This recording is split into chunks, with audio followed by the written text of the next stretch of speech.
আওয়ামী লীগ সরকারের প্রভাবশালী মন্ত্রী, প্রতিমন্ত্রী, এমপি সহ ৪১ জনের দুর্নীতির অনুসন্ধানে সিদ্ধান্ত নিয়েছে দুর্নীতি দমন কমিশন দুদক।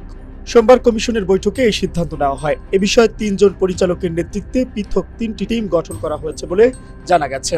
দুর্নীতি অনুসন্ধানের সিদ্ধান্ত হওয়া সাবেক মন্ত্রীদের মধ্যে রয়েছেন সাবেক বাণিজ্যমন্ত্রী টিপু মুন্সি, সাবেক বিদ্যুৎ ও জ্বালানি প্রতিমন্ত্রী নসরুল হামিদ পিপু, সাবেক খাদ্যমন্ত্রী সাধন চন্দ্র মজুমদার, সাবেক আইনমন্ত্রী আনিসুল হক, সাবেক শিক্ষামন্ত্রী ডাক্তার দীপু মনি, সাবেক ত্রাণ ও দুর্যোগ প্রতিমন্ত্রী ডাক্তার এনামুর রহমান, সাবেক স্বাস্থ্যমন্ত্রী জাহিদ মালেক এবং সাবেক স্থানীয় সরকার মন্ত্রী তাজুল ইসলামের। এছাড়াও সাবেক মন্ত্রীদের মধ্যে জুনায়েদ আহমেদ পলক, মুহিবুল হাসান চৌধুরী নওফেল, খালিদ মাহমুদ চৌধুরী, ফরিদুল হক, গোলাম দস্তগীর গাজী, ইমরান আহমেদ, জাকির হোসেন, কামাল আহমেদ মজুমদার, জাহিদ আহসান রাসেল, নুরুল মজিদ মাহমুদ হুমায়ুন, শাহজাহান খান, হাসান মাহমুদ, কামরুল ইসলাম ও হাসানুল হক ইনু।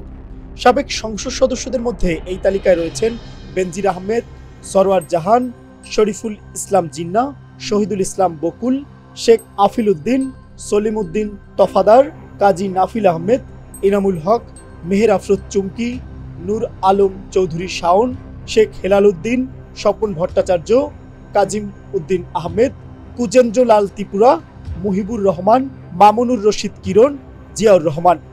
রোববার দুদক চেয়ারম্যানের কাছে তাদের তালিকা ও সম্পদ বৃদ্ধির পরিসংখ্যান দিয়ে অনুসন্ধানের আবেদন করেন সুপ্রিম কোর্টের আইনজীবী ব্যারিস্টার এম সরওয়ার হোসেন। পরিসংখ্যানে উল্লেখ করা হয়, গত ১৫ বছরে মন্ত্রী এমপিদের মধ্যে কারো আয় বেড়েছে, কারো স্থাবর ও অস্থাবর সম্পদ। এক্ষেত্রে সর্বনিম্ন ১০০ গুণ থেকে কয়েক হাজার গুণ বেড়েছে সম্পদ।